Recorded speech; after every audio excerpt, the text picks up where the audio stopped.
Hello students, welcome to my YouTube channel. हम class 8th maths के Polestar के sample paper solve कर रहे हैं। पहले 3 सैंपल पेपर हम सोल्व कर चुके हैं। आज हम सैंपल नंबर 4 करने जा रहे हैं। तो शुरू करते हैं। फर्स्ट क्वेश्चन है हमारे पास, sum of two numbers is 95 if one number exceed the other by 18 what are the numbers. हमें स्टेटमेंट में बोला है कि कोई दो नंबर्स हैं जिनका जो सम है, सम का मतलब अगर हम उन दोनों को ऐड करेंगे तो हमें 95 मिलेगा।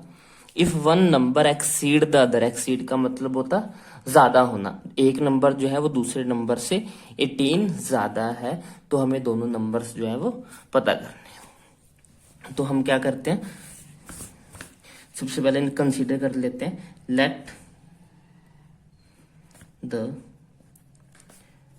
फर्स्ट नंबर बी, हमने एक नंबर को x जो है वो कंसीडर कर लिया। अब अकॉर्डिंग टू क्वेश्चन क्या कह रहे हैं, अकॉर्डिंग टू क्वेश्चन क्या है, if one number exceed the other by 18, तो अकॉर्डिंग टू क्वेश्चन क्या आ जाएगा, सेकंड नंबर विल बी, दूसरा नंबर क्या आ जाएगा, one number is exceed the other, एक नंबर सेकंड नंबर दूसरे नंबर से, दूसरा पहला नंबर क्या था x था, उससे कितना ज्यादा, एक्सीड का मतलब होता है ज्यादा, कितना ज्यादा, 18 ज्यादा है। फर्स्ट नंबर हमने x मान लिया, तो सेकंड नंबर क्या हो गया, x से 18 ज्यादा होगा, मीन्स की x प्लस 18 जो है वो हमारा सेकंड नंबर हो जाएगा।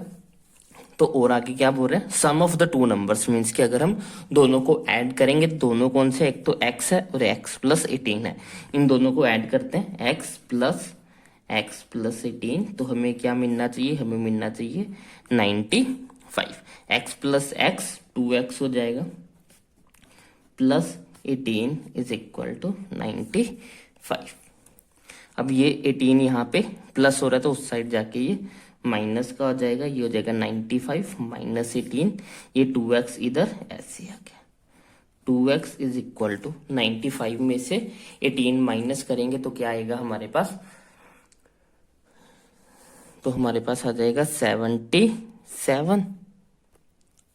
तो अब ये 2 यहाँ पे मल्टीप्लाई हो रहा है तो उधर जाके ये डिवाइड हो जाएगा, ये हो जाएगा x is equal to 77 divide by 2, ये हो जाएगा हमारे पास 77 को 2 से डिवाइड करेंगे तो हमारे पास आ जाएगा 2 3 जा 6, 1 2 8 जा 16.5, x की वैल्यू आ जाएगी हमारे पास 38.5, ये आ गया हमारा x। अब दूसरा नंबर क्या आ जाएगा, ये हो गया हमारा फर्स्ट नंबर, हो गया हमारा फर्स्ट नंबर आ गया 38.5, सेकंड नंबर क्या आ जाएगा, सेकंड नंबर है 38, सेकंड नंबर था x प्लस 18, मीन्स कि x कितना है 38.5, इसमें 18 ऐड कर देंगे तो ये हो जाएगा हमारे पास 8 प्लस 8 16, 1 कैरी 4 5, ये हो जाएगा 56.5।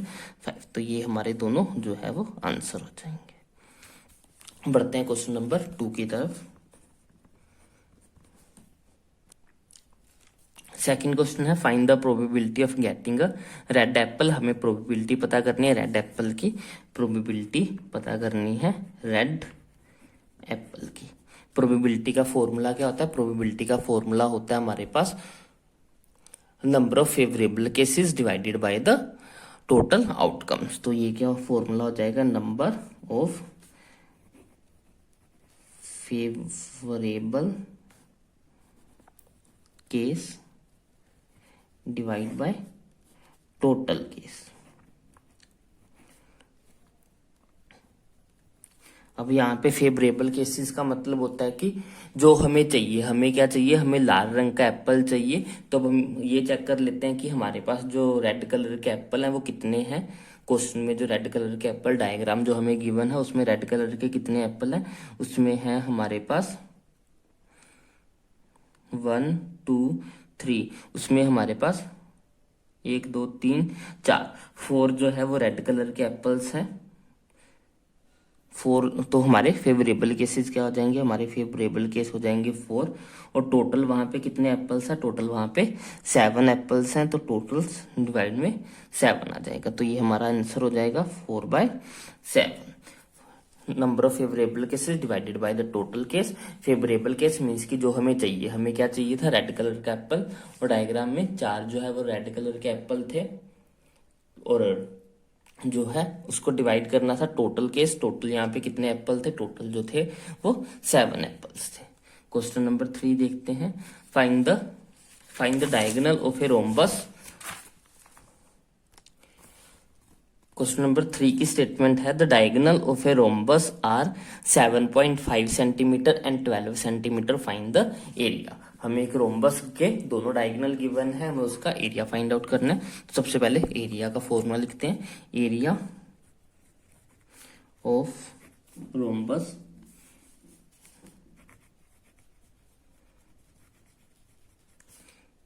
रोम्बस होता है हमारे पास half into product of diagonals, means की D1 into D2। Half into D1 हमारे पास कितना है 7.5 और D2 हमारे पास है 12 को 2 से डिवाइड करेंगे, यहाँ पे 6 आ जाएगा। 7.5 को 6 के साथ मल्टीप्लाई करो, ये हो जाएगा 6 5 ज़ा 33 कैरी, 7 6 ज़ा 42, 42 3 प्लस 3 45, ये हो जाएगा हमारे पास 45 सेंटीमीटर स्क्वायर आंसर हो जाएगा हमारा इस क्वेश्चन का। बढ़ते हैं क्वेश्चन नंबर 4 की तरफ। क्वेश्चन नंबर 4 की स्टेटमेंट है हमारे पास Rahman is making a wheel using the spokes, he wants to fix equal spokes in such a way that the angle between any pair of the consecutive spokes are equal। उसके according हमें जो है वो complete the following table, हमें एक table given है, हमें उसको जो है वो कंप्लीट करना है। तो ये क्वेश्चन जो है वो हमारा डायरेक्ट और इनवर्स प्रोपोर्शन का है। तो सबसे पहले हम टेबल बनाएंगे। नंबर ऑफ स्पोक्स है एक तो हमारे पास डाटा में, और एक है हमारे पास एंगल्स। तो नंबर ऑफ स्पोक अगर 4 है तो एंगल बनता है 90 डिग्री का। अगर स्पोक 6 है तो एंगल हो जाता है हमारा 60 डिग्री का।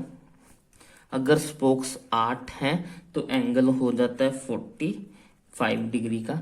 अगर स्पोक्स 10 हैं तो हमें पता करना है कि एंगल कितना होगा।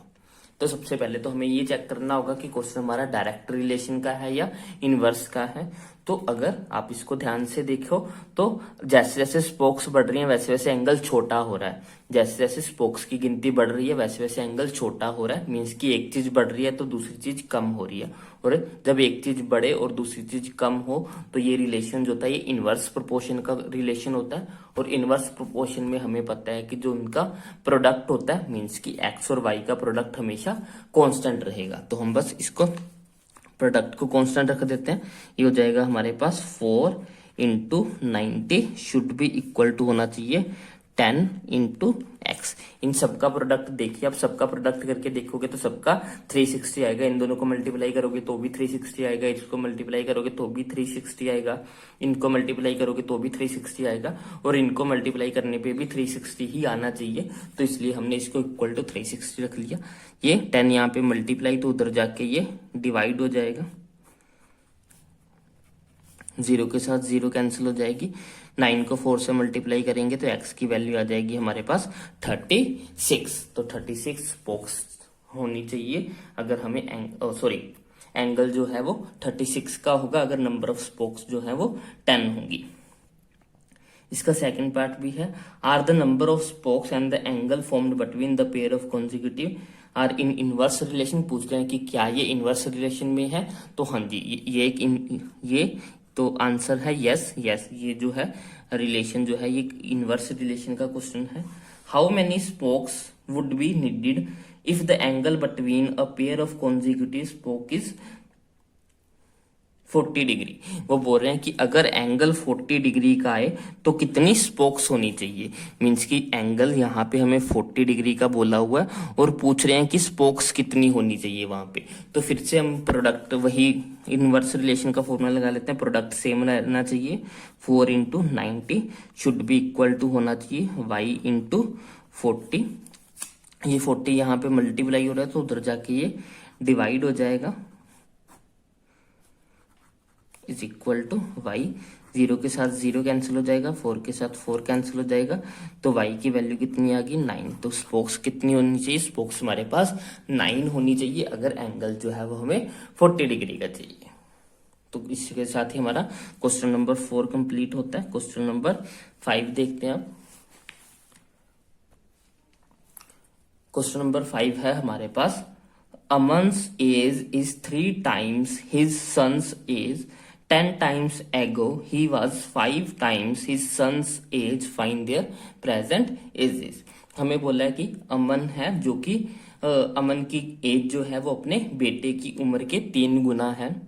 आज से 10 साल पहले जो अमन की एज थी वो उसके बेटे की उम्र के 5 गुना थी। हमें दोनों की एज जो है वो पता करनी है, क्योंकि हमें दोनों रिलेशंस उसके सन के टर्म्स में दिए हुए, तो हम सन की एज को लेट करेंगे। Let the present age of son is X years. इसको हम एक्स ईयर्स मान लेते हैं कि उसकी आज की जो एज है वो एक्स ईयर है। तो अकॉर्डिंग टू क्वेश्चन अमन की एज क्या हो जाएगी, present age of Aman. Question में बोला कि अमन की जो एज है वो 3 टाइम्स है हिज सन के। 3 टाइम्स का मतलब 3 गुना होना, तो वो 3 गुना है किसके, बेटे की उम्र की। बेटे की उम्र कितनी है, एक्स, तो ये होगी अमन की एज कितनी होगी, 3x ईयर्स होगी। आगे क्या बोला है कि 10 साल पहले 10 years ago, आज से 10 साल पहले, तो अमन की एज आज कितनी है, आज है उसकी 3x। इसमें से 10 साल पहले, तो इस एज में से 10 साल माइनस करने पड़ेंगे।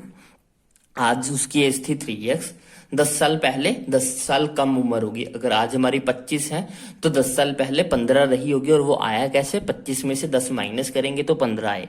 तो 3x तो आज की उम्र है, 10 साल पहले के लिए उसमें से 10 साल जो है वो माइनस कर दिए हैं। आगे बोल रहे हैं कि 10 years ago he was 5 times his son's age। 5 times का मतलब 5 गुना किसके, अपने बेटे की उम्र के, मीन्स की 5x। तो ये हमें हमारे पास रिलेशन गिवन था, ये हो गया हमारा 3x minus 10 is equal to है हमारा 5x के।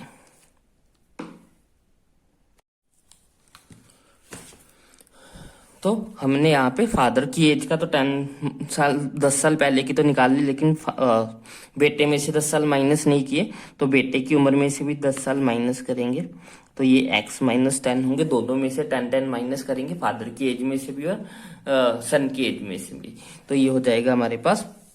तो ये हुआ 3x minus 10 is equal to 5 को x के साथ मल्टीप्लाई करेंगे 5x, 5 को 10 के साथ मल्टीप्लाई करेंगे 50, बीच में साइन माइनस का है।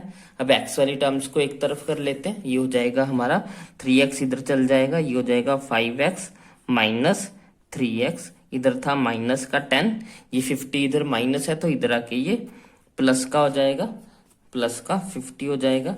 तो प्लस माइनस माइनस 50 में से 10 माइनस करेंगे तो हमारे पास आ जाएगा 40 इज इक्वल टू, यहाँ पे 3x है, 5x में से 3x माइनस करेंगे तो 2x आ जाएगा। ये 2 यहाँ मल्टीप्लाई इधर जाके डिवाइड हो जाएगा, तो हमारे पास x की वैल्यू आ जाएगी, x हो जाएगा हमारा x is equal to 40 divide by 2 means की 20 ईयर्स।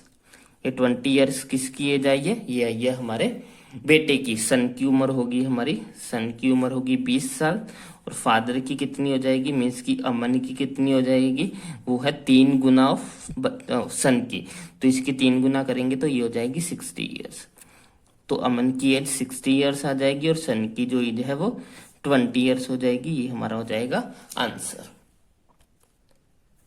नेक्स्ट क्वेश्चन नंबर 5 का ऑप्शन चॉइस वाला जो क्वेश्चन है वो भी सॉल्व कर रहे हैं। इसमें हमें x की वैल्यू जो है वो फाइंड आउट करनी है। तो कैसे करेंगे, सबसे पहले हम इसको करने के काफी सारे तरीके हो सकते हैं। आप पहले एलसीएम लेकर सॉल्व कर सकते हो, क्रॉस मल्टीप्लाई कर सकते हो, लेकिन जो मुझे बेस्ट लगता है वो ये है कि सबको एक तरफ लेके जाते हैं। तो सभी टर्म्स को पहले एक तरफ ले जाते हैं, ये हो जाएगा 6 + 7 माइनस 8x बाई 3। ये तो सारी टर्म ऐसे उतार ली, ये इधर प्लस की है तो इस साइड आके ये माइनस का 17/6 हो जाएगी, ये माइनस की है तो इधर आके ये प्लस की 5x/2 हो जाएगी इज इक्वल टू 0। अब इन सबका एलसीएम जो है, यहाँ नीचे 1 लगा लेते हैं, यहाँ भी नीचे 1 आ जाएगा। सबका जो एलसीएम है वो हमारे पास आ जाएगा 6। 6 को 1 से डिवाइड करेंगे तो 6 आएगा, 6 को x के साथ मल्टीप्लाई करेंगे तो 6x आ गया, 6 को 1 से डिवाइड करेंगे 6 को 7 के साथ मल्टीप्लाई करेंगे 7 6 जा 42 माइनस का साइन, 6 को 3 से डिवाइड करेंगे 2 आएगा, 2 को 8x के साथ मल्टीप्लाई करेंगे 2 8 जा 16x माइनस 6 को 6 से डिवाइड करेंगे 1, 1 को 17 से मल्टीप्लाई करेंगे 17 आ जाएगा, 6 को 2 से डिवाइड करेंगे 3 आएगा, 5 को 3 से मल्टीप्लाई करेंगे 5 3 जा 15 x इज इक्वल टू 0। अब यहाँ पे x वाली टर्म्स देख लीजिए कौन कौन सी। एक तो x वाली टर्म यहाँ पे है, एक x वाली टर्म यहाँ पे और एक यहाँ पे है, ये भी प्लस किया ये भी प्लस किया। 15 में 6 ऐड करेंगे, 15 में 6 ऐड करेंगे तो हमारे पास आ जाएगा 21। अब ये आ गया प्लस का 21 और ये है माइनस का 16। 21 में से 16 माइनस करेंगे तो हमारे पास आ जाएगा 5x। इन तीनों को प्लस माइनस करके हमारे पास आ गया 5x। अब ये 42 प्लस का, ये 17 जो है वो माइनस का है, प्लस माइनस माइनस 42 में से 17 माइनस करेंगे तो हमारे पास आ जाएगा 40 में से 15 माइनस करेंगे 40 से 30, हमारे पास आ जाएगा 25 प्लस 25। और ये 6 यहाँ पे डिवाइड था तो उधर जाके मल्टीप्लाई हो जाएगा, 0 के साथ कोई भी नंबर मल्टीप्लाई होता है तो आंसर क्या आता है 0 ही आता है, तो ये हो गया 0। ये प्लस 25 उधर जाके माइनस का 25 हो जाएगा, इधर 5x, ये 5 यहाँ मल्टीप्लाई उधर जाके डिवाइड, x की वैल्यू आ गई -5।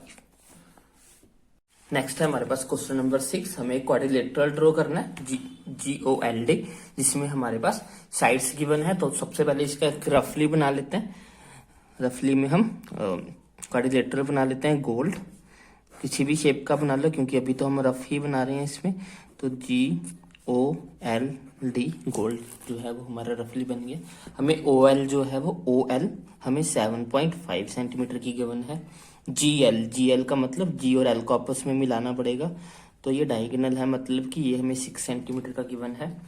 GD ये हमें 6 सेंटीमीटर की गिवन है। LD ये हमें 5 सेंटीमीटर की गिवन है। OD और D मीन्स कि ये भी डायगोनल होगा तो इसको भी मिलाना पड़ेगा, तो ये हमारा OD हो गया जो कि है हमारे पास 5 सेंटीमीटर का। मीन्स कि हमारे पास 2 डायगोनल्स गिवन है और 3 साइड्स गिवन है, चौथी साइड हमें गिवन नहीं है। तो जब भी हमें डायगोनल गिवन होते हैं तो सबसे पहले हम बेस लाइन जो है वो डायगोनल को ही बनाते हैं, उससे बनाना थोड़ा इजी रहता है, वैसे बन सकता है लेकिन जब हम डायगोनल को बेस लाइन लगा के बनाने की कोशिश करते हैं तो वो आसानी से बन जाता है। तो सबसे पहले हमारे पास हम 2 डायगोनल है, इसमें एक तो हमारा GL मतलब कि ये वाली, और OD मतलब कि ये वाली, ये दोनों लाइंस जो है वो हमारे पास डायगोनल है। तो इन दोनों में से कोई भी एक लाइन ड्रॉ कर सकते हो, भले आप GL ड्रॉ कर लो भले आप OD ड्रॉ कर लो। तो हम जो है वो OD को ड्रॉ करते हैं क्योंकि वो बड़ी साइड है, तो OD जो है वो 10 सेंटीमीटर। सबसे पहले OD एक 10 सेंटीमीटर की लाइन ड्रॉ करते हैं।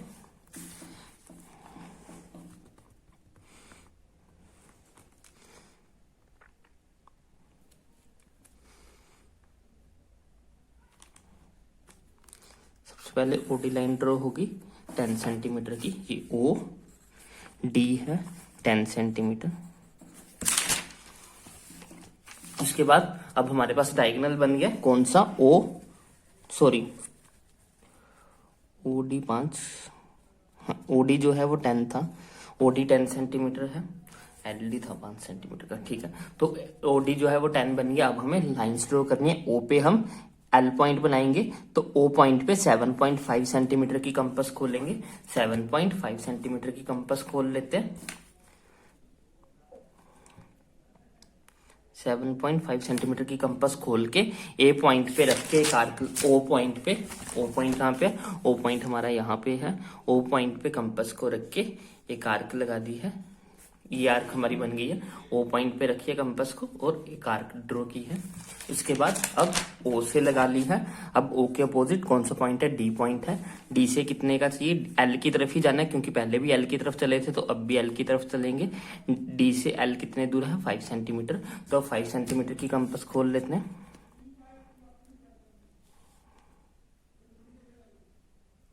फाइव सेंटीमीटर की कंपास खोल के D पॉइंट पे रख के डी पॉइंट हमारा यहाँ पे है, तो डी पॉइंट पे रख के एक आर्क लगाएंगे। इसको आप आगे बढ़ा लेते हैं थोड़ा सा, ये वाली आर्क को। तो जहां पे ये दोनों आर्क आपस में मिलेंगी ये हमारा बन जाएगा एल पॉइंट। तो ये हमारा हो गया एल पॉइंट। इनको आपस में मिला भी लेते हैं। पहले ओ को एल से मिला लो,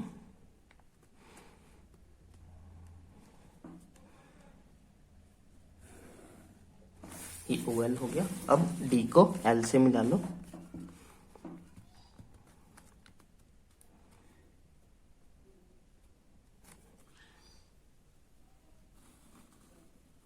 ये हमारा हो गया ओडी। तो ये हमारी थी 7.5 की, ये थी हमारी 5 सेंटीमीटर की। अब एक साइड हो गया, ये वाली साइड हमारी ड्रॉ हो चुकी है। अब हमें डी पॉइंट से जी पॉइंट ड्रॉ करना है, वो हमें 6 सेंटीमीटर गिवन है। डी से जी तक का डिस्टेंस हमें 6 सेंटीमीटर गिवन है। तो 6 सेंटीमीटर की कंपास खोलते हैं। 6 सेंटीमीटर की कंपास खोल लीजिए। 6 सेंटीमीटर की कंपास खोल के डी पॉइंट पे रख के एक आर्क लगानी है। तो डी पॉइंट हमारा यहाँ पे है, तो डी पॉइंट पे कंपास को रख के एक आर्क लगा लेनी है। उसके बाद हमें दूसरा कौन सा डिस्टेंस गिवन है, हमें एल से लेके जी तक का डिस्टेंस गिवन है। एल से जी तक का वो कितना है 6 सेंटीमीटर। तो अब 6 सेंटीमीटर की कंपास फिर से खोलनी है, पहले से 6 की खुली हुई है, तो ये 6 सेंटीमीटर की कंपास खुली हुई है। इसको एल पॉइंट पे रखेंगे क्योंकि एल से डिस्टेंस है, तो एल पॉइंट पे रख के इसके साथ इसे कट कर देंगे।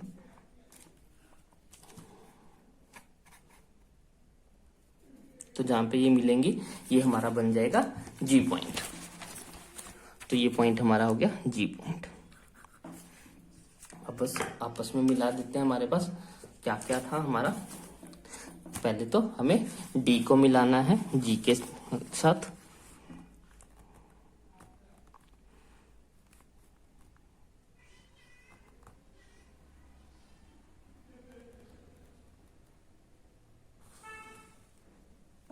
और हमारा एल को मिलाना है हमें जी के साथ,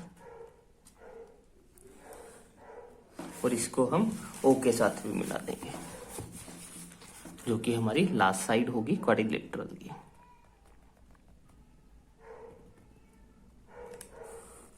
ये बन गया हमारा क्वाड्रिलेटरल। ओ जी जो है हम कैलकुलेट करके लिख सकते हैं। ये हमारी 6 सेंटीमीटर की थी, ये भी हमारी 6 सेंटीमीटर की थी। ये हमारा क्वाड्रिलेटरल बन गया गोल्ड। आई होप आपको अच्छे से समझ में आ गया होगा। इसका जो चॉइस वाला क्वेश्चन है जो हमें क्वाड्रिलेटरल बनाना है, जिसमें हमें एंगल्स गिवन है, वो हम ऑलरेडी सॉल्व कर चुके हैं। हमारी ज्योमेट्रिकल प्रैक्टिकल ज्योमेट्री करके चैप्टर पे हमने जो है उसमें सभी क्वेश्चन सॉल्व किए थे। आप वहां पे जाके उस क्वेश्चन को देख सकते हो। अब हम आगे नेक्स्ट क्वेश्चन की तरफ बढ़ते हैं, क्वेश्चन नंबर 7 की तरफ।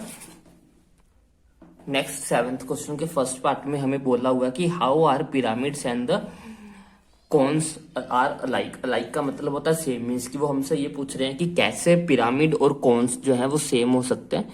पिरामिड क्या होगा कि मान लो कि अगर हमारे पास एक स्क्वायर है, स्क्वायर के ऊपर ऐसे अगर हम मिला के एक चीज बना लेंगे तो हमारा ये जो है पिरामिड बन जाता है। और कॉन क्या होता है, सर्कल के ऊपर ये चीज, तो ये हमारी कॉन होती है। तो अगर हमारा जो इसका बेस होगा पिरामिड का बेस अगर सर्कल बन जाए तो ये कोन ही बन जाएगी। और ये सर्कल कब बनेगा, जब इसकी साइड्स छोटी से छोटी होती चली जाएंगी।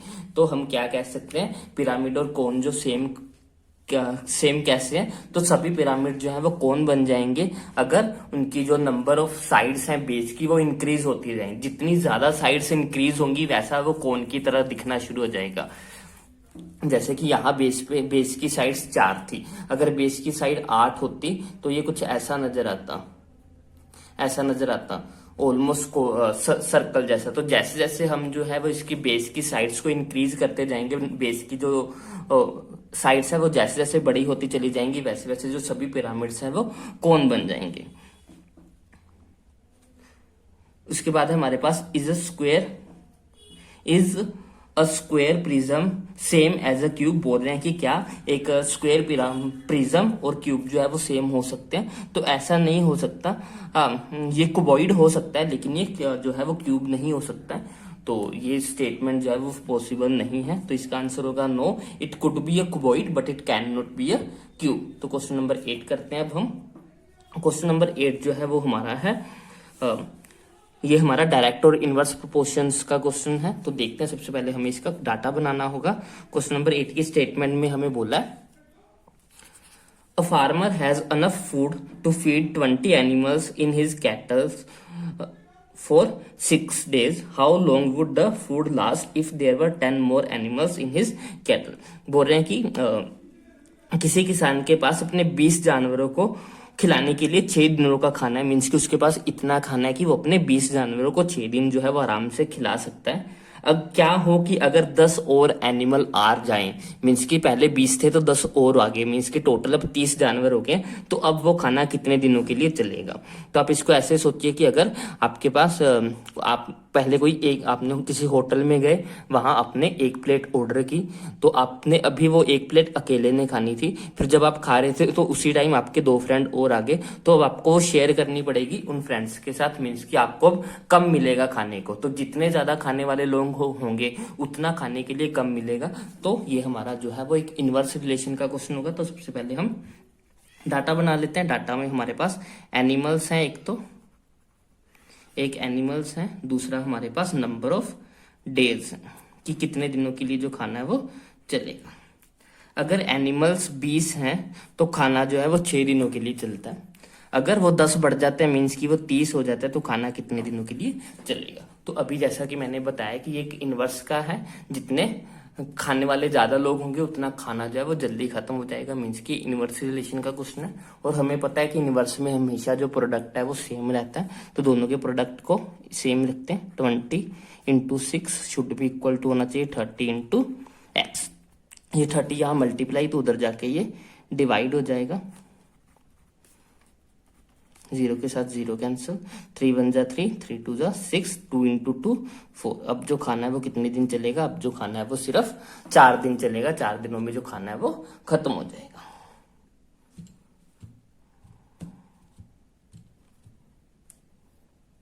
उसके बाद इसका चॉइस वाला क्वेश्चन भी है हमारे पास। वो है A batch of bottles were packed in 25 boxes with the 12 bottles in each box. If the same batch is packed using 20 bottles in each box, how many boxes would be filled? बोल रहे हैं कि किसी bottles के जो batch को तैयार करना है, जिसमें हम जो है वो अगर 12 बोटल्स जो है वो हर बॉक्स में डालते हैं तो 25 बॉक्स लगते हैं। मीन्स कि एक डिब्बे के अंदर हमने 12 बोटल्स डाल दिया तो टोटल 25 बॉक्स जो है वो फिल होंगे।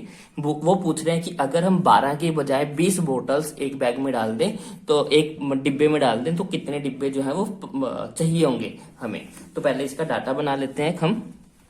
तो हमारे पास क्या क्या है डाटा में? डाटा में है एक तो हमारे पास बोटल्स है, नंबर ऑफ बोटल्स, एक है नंबर ऑफ बोटल्स, और सेकंड चीज है हमारे पास नंबर ऑफ बॉक्सेस। अगर हम 12 बोटल्स ईच में डालते हैं तो हमें जो है वो 25 बॉक्सेस चाहिए। और अगर हम 20 बोटल्स हर बैक बॉक्स में डालते हैं तो हमें कितने बॉक्स चाहिए होंगे, ये हमें बताना है। तो आप देखिए कि अगर हम ज्यादा बोटल्स एक बॉक्स में डालेंगे तो बॉक्स कम लगेंगे। पहले जहां हम 12 बोटल्स डाल रहे थे सिर्फ एक बॉक्स के अंदर, तो अब हम 12 की बजाय 20 डालने लगे हैं, तो अब बॉक्सेस कम भरेंगे। तो एक चीज बढ़ रही है तो दूसरी चीज कम होगी। तो मीन्स कि ये हमारा इनवर्स रिलेशन का क्वेश्चन है। तो इनवर्स में जैसा कि मैंने बताया कि प्रोडक्ट हमेशा सेम रहता है, तो प्रोडक्ट को सेम रख देते हैं। 12 × 25 should be equal to 20 × x। ये 20 यहां मल्टीप्लाई, उधर जाके ये डिवाइड हो जाएगा। ये हो गया 5 4 जा 20, 5 5 जा 25, 4 1 जा 4, 4 3 जा 12, 5 × 3 15। अब जो है वो हमें कितने बॉक्सेस चाहिए? अब हमें 15 बॉक्सेस की जो रिक्वायरमेंट होगी पूरी बॉक्सेस के बैच को तैयार करने के लिए। क्वेश्चन नंबर 9 जो है वो हमारा ग्राफ का क्वेश्चन है। हमें एक ग्राफ गिवन है और उसको साथ रिलेटेड हमें कुछ क्वेश्चंस जो है वो आंसर करने हैं। तो first question, The following graph shows the yearly sales figure of a manufacturing company। तो हमें एक ग्राफ दिया जो कि किसी कंपनी के सेल्स फिगर्स को जो है वो रिप्रेजेंट करता है। एक तरफ हमारे पास नंबर ऑफ ईयर्स है और दूसरी तरफ हमें जो है वो अमाउंट्स दिया करोड़ के अंदर। तो हमसे फर्स्ट क्वेश्चन पूछा है what were the sales in 2003 and 2005, 2003 में और 2005 में जो सेल्स हैं वो कितनी थी। तो अगर आप देखेंगे कि 2003 के सामने जो हमारा रेड पॉइंट है वो 7, एक एक जो एक बॉक्स जो है वो 1 का है, तो ये 7 करोड़ के सामने आएगा। तो हमारा जो 2003 में जो सेल होगी वो हमारी 7 करोड़ होगी अप्रोक्सीमेटली। और जो हमारी 2005 की है, 2005 हमारा कहाँ पे आएगा, जो 2005 ये रहा, 2005 में हमारे पास 10 करोड़ की जो है वो सेल्समैन हुई थी, मीन्स की जो हमारा सेल्स हुई है 2005 में वो 10 करोड़ की होगी। तो 2003 में हमारी 7 करोड़ की होगी और 2005 में हमारी 10 करोड़ की सेल्स होगी इस डाटा के according. What was the difference between the sales in 2002 and 2006, 2004 और 2002 और 2006 के सेल्स में डिफरेंस बताना है। तो 2002 में जो है वो 4 करोड़ की हुई थी और 2006 में जो है वो 8 करोड़ की हुई है। डाटे से पता लग रहा है कि 2006 में 8 करोड़ की हुई और 2002 में 4 करोड़ की हुई। 8 में से 4 माइनस करेंगे तो डिफरेंस कितना आ जाएगा, 4 करोड़ आ जाएगा। In which year was there the greatest difference between the sales as compared to the, किस में जो है वो सबसे ज्यादा डिफरेंस है 2 सालों के बीच में। तो हमें देखने को मिल रहा है कि 2004 और 2005, 2004 में जो सेल्स थी वो सिर्फ 6 करोड़ थी और 2005 में जो सेल्स थी वो 10 करोड़ हो गई है। तो सबसे ज्यादा उछाल हमें 2004 से 2005 में मिला कि 4 करोड़ जो है वो इंक्रीज हुआ है। तो थर्ड क्वेश्चन का आंसर होगा 2004 से लेके 2005 के बीच में। इसके बाद क्वेश्चन नंबर 10 भी जो हमारा डाटा हैंडलिंग में से ही है। हमें जो है वो पाई चार्ट दिया है एक, the adjoining pie chart given the marks scored in the examination by a student of Hindi, English, Maths, Social Science and Science. If the total marks obtained by the students were 540, total जो marks है वो 540 है।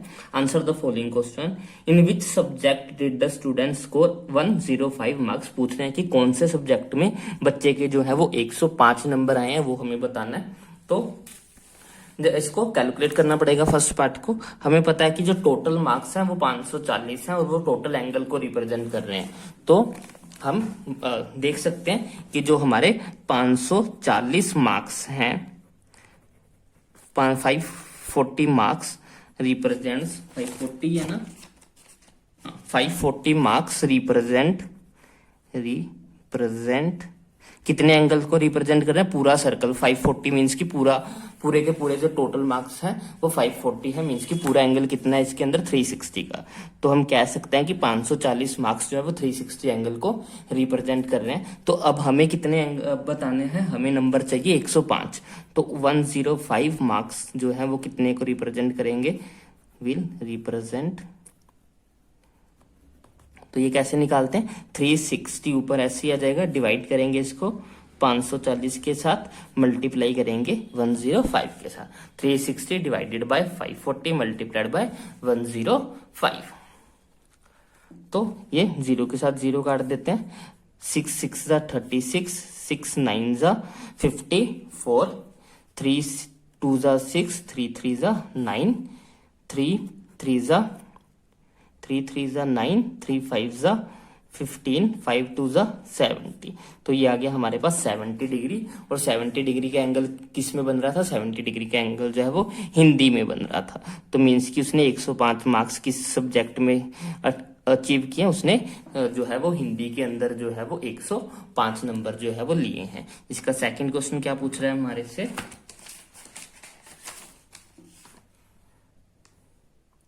How many more marks were the obtained by the student in mathematics then Hindi. पूछ रहे हैं कि हिंदी और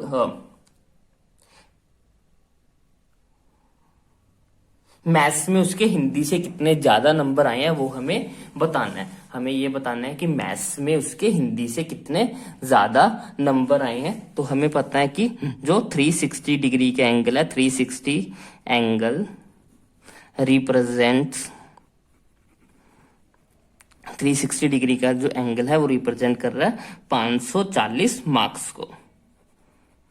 पूरा एंगल इसके अंदर 360 का होता है और वो सभी मिला जुला के जो है वो टोटल 540 नंबर बन रहे हैं। और हमें कितने डिग्री का एंगल चाहिए, दोनों के बीच का डिफरेंस। मैथ के 90 डिग्री का एंगल है और हिंदी का 70 का है। दोनों को माइनस करेंगे तो कितना आएगा, 90 माइनस 70 करेंगे तो आ जाएगा 20 डिग्री। तो हमें ये बताना है कि 20 डिग्री एंगल किस रिप्रेजेंट करेगा, रिप्रेजेंट्स, तो ये हो जाएगा 540 डिवाइडेड बाय 360 मल्टीप्लाइड बाय 20। 0 से 0, ये हो गया हमारा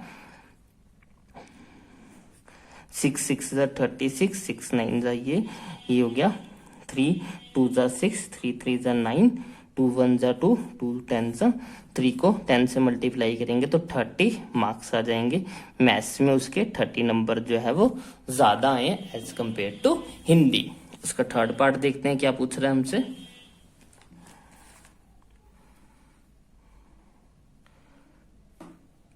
Examine whether the sum of the marks obtained in the social science and the math is more than that in the science and Hindi. हमें ये पता करना है कि जो साइंस, सोशल साइंस और मैथ में मिला जुला के जो नंबर आए हैं वो सोशल साइंस और हिंदी में आए हुए नंबरों से ज्यादा है। तो पहले तो हम कंबाइन निकाल लेते हैं कि उसके मैथ्स और साइंस में कितने, मैथ्स और होम साइंस में कितने नंबर आए हैं।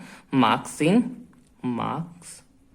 In maths and social science. तो वो कैसे निकलेगा, वो निकलेगा जैसे हमने यही निकाला था। तो ये हो जाएगा हमारा 540 डिवाइड बाय एंगल कितना है 360 का, मल्टीप्लाइड बाय मैथ्स में कितने हैं 90 और होम साइंस में कितना है 65। 90 प्लस 65 करेंगे तो हमारे पास आ जाएगा, दोनों को ऐड करेंगे तो आएगा 155। यहाँ पे हमारे पास 3 ही बचेगा, 3/2 बच जाएगा यहाँ पे।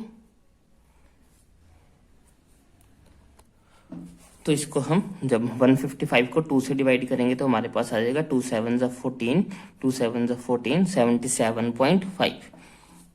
77.5 को 3 से मल्टीप्लाई कर लेते हैं, ये हो जाएगा 5 3 जा 15, 1 कैरी, 3 7 जा 21, 22, 2 कैरी, 21, 21 और 2 23, ये हो जाएगा हमारे पास 232.5। इतने मार्क्स मिले हैं उसको दोनों के मिला के, होम साइंस एंड मैथ्स में मिला के। और हमें क्या फाइंड आउट करना था, दूसरा कौन सा कॉम्बिनेशन था, दूसरा कॉम्बिनेशन था हमारा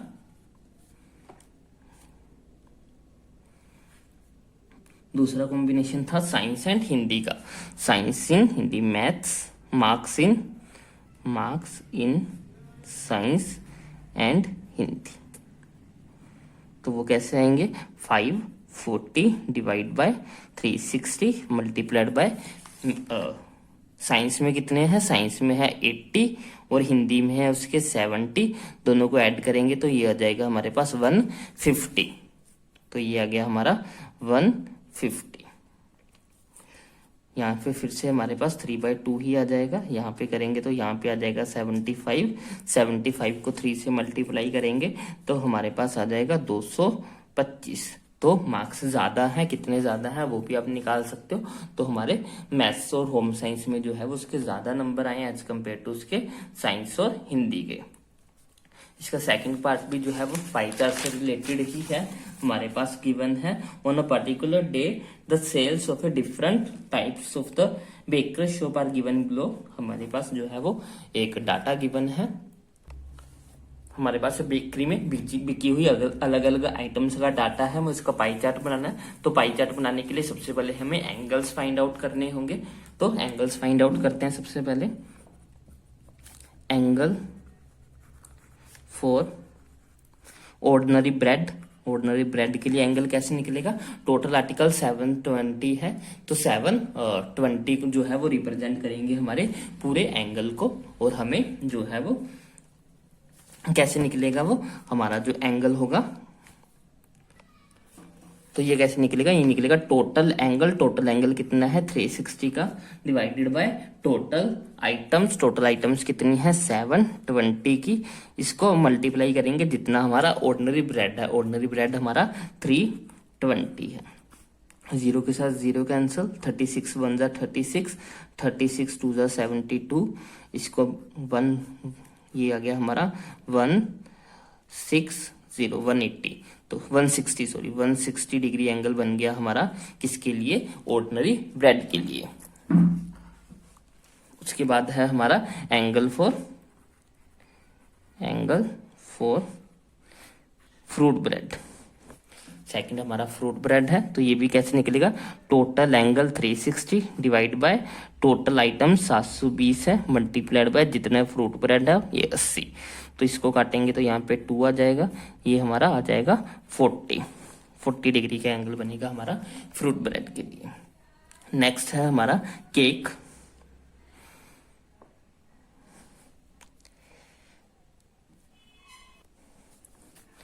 नेक्स्ट केक के लिए है एंगल फॉर केक,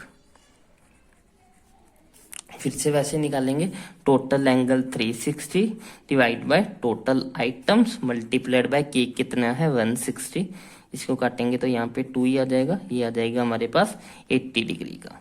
इसके बाद है हमारे एंगल फॉर बिस्किट के लिए, बिस्किट के लिए भी सेम ही होगा, total angle 360 divide by total item 720 multiplied by biscuit कितने थे 120, तो यहाँ पे 2 आ गया, यहाँ पे आ जाएगा हमारा 60, तो ये एंगल हो गया हमारा 60 डिग्री का।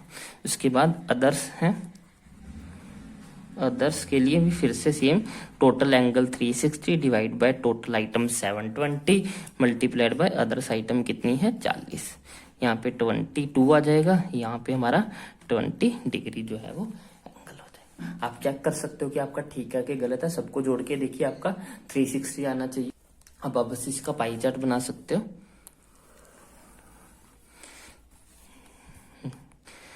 तो हमारा 160 का जो है वो 160 का जो है वो हमारा ऑर्डिनरी ब्रेड का है, 160 डिग्री ऑर्डिनरी ब्रेड। इसके बाद हमारा 40 डिग्री का जो है वो हमारा फ्रूट ब्रेड है, ये हो गया 40 डिग्री का फ्रूट ब्रेड। इसके बाद हमारा 80 डिग्री का जो है वो है हमारा केक का। इसके बाद हमारा जो है वो 60 डिग्री का है, 60 डिग्री का जो है वो हमारा है बिस्किट का, और 20 डिग्री का जो हमारा बचा है वो अदर्स का आ जाएगा। ये हमारा पाई चार्ट हो जाएगा। अब लास्ट क्वेश्चन करते हैं, क्वेश्चन नंबर 11।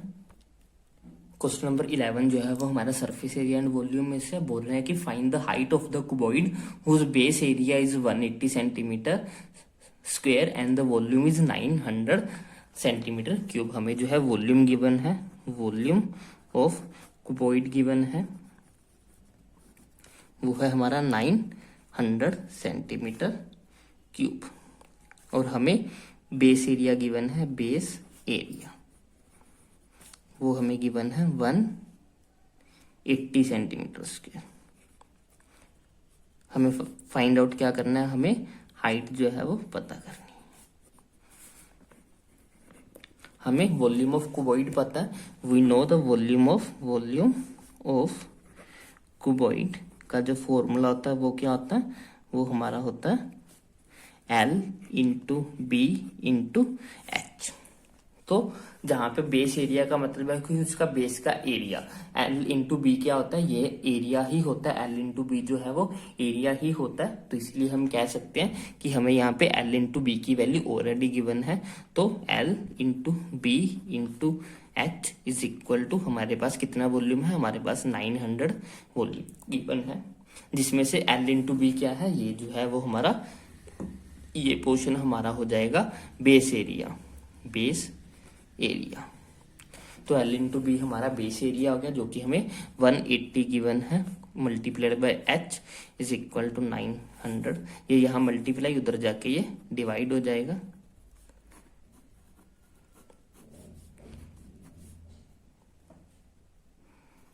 तो ये आ जाएगा 5 सेंटीमीटर का हमारे पास हाइट। इसका सेकंड चॉइस वाला क्वेश्चन देख लेते हैं क्या है। क्वेश्चन में बोला है there are 2 boxes cuboidal and cubical as shown in that drawing figure, which box requires lesser amount of material to make। बोल रहे हैं कि किस बॉक्स को बनाने के लिए हमें जो है वो कम मटेरियल चाहिए होगा। तो हमें यहाँ पे जो है वो ना ही ये बताया हुआ कि वो सॉलिड है कि अंदर से एम्प्टी है, तो हमें उसके बारे में इंफॉर्मेशन नहीं है। तो हम क्या करते हैं, यहाँ पे वॉल्यूम का फॉर्मूला लगा लेते हैं, दोनों का वॉल्यूम निकाल लेते हैं। जिसका वॉल्यूम ज्यादा होगा उसको बनाने के लिए हमें ज्यादा मटेरियल की रिक्वायरमेंट होगी। तो सबसे पहले हम क्यूबॉइड के लिए निकालते हैं। फॉर क्यूबॉइड उसकी हमें लेंथ जो है वो गिवन है 60 centimetre, I think so 60 centimetre ही है, क्योंकि मुझे यहाँ पे जो है वो पिक्चर में जो है वो पूरा क्लियर नहीं है। 60 सेंटीमीटर है कि 60 ही होगा, आई थिंक सो। ब्रेथ जो है वो हमें 40 सेंटीमीटर गिवन है और हमें हाइट जो है वो 50 सेंटीमीटर गिवन है। हमें वॉल्यूम निकालना है। वॉल्यूम का फॉर्मूला क्या हो जाएगा, वॉल्यूम हो जाएगा L into B into H, सबको मल्टीप्लाई कर दो। ये हो जाएगा हमारा 5 4 जा 20, 2 को 6 से मल्टीप्लाई करेंगे तो ये हो जाएगा 2 6 जा 12, 3 zeros ये हो जाएंगे, 1 0 वो होगी। ये हमारा हो गया 12,000 सेंटीमीटर क्यूब। अब हम क्या करते हैं, दूसरे फॉर द क्यूब निकाल लेते हैं। फॉर क्यूब, क्यूब के लिए हमें तीनों साइड से एक ही है, जो कि हमें गिवन है 50 सेंटीमीटर की। तो वॉल्यूम ऑफ क्यूबॉइड की वॉल्यूम क्या होता है, वॉल्यूम होता है हमारा ए क्यूब मीन्स की 50 का क्यूब कर दो। 5 का क्यूब करेंगे तो हमारे पास आएगा 105, पीछे कितनी जीरोस, पीछे 3 जीरोस। तो जैसा कि दोनों को देख के हमें पता लग रहा है कि ये 1,20,000 है और ये 1,25,000 है। तो दोनों में से बड़ा कौन सा होगा, क्यूब जो है वो लार्जर होगा। तो आंसर हमारा होगा क्यूब। क्यूब को बनाने के लिए हमें जो है वो ज्यादा मटेरियल की रिक्वायरमेंट होगी। तो इसके साथ ही हमारा सैंपल पेपर नंबर 4 कंप्लीट होता है। आई होप आपको ये अच्छे से समझ में आ गया होगा। अगर आपको कोई भी डाउट हो तो आप कमेंट सेक्शन में लिख सकते हो। अगर आपको वीडियो पसंद आई हो तो इसे लाइक करें, शेयर करें, चैनल को सब्सक्राइब करें। Thanks for watching, bye bye, take care.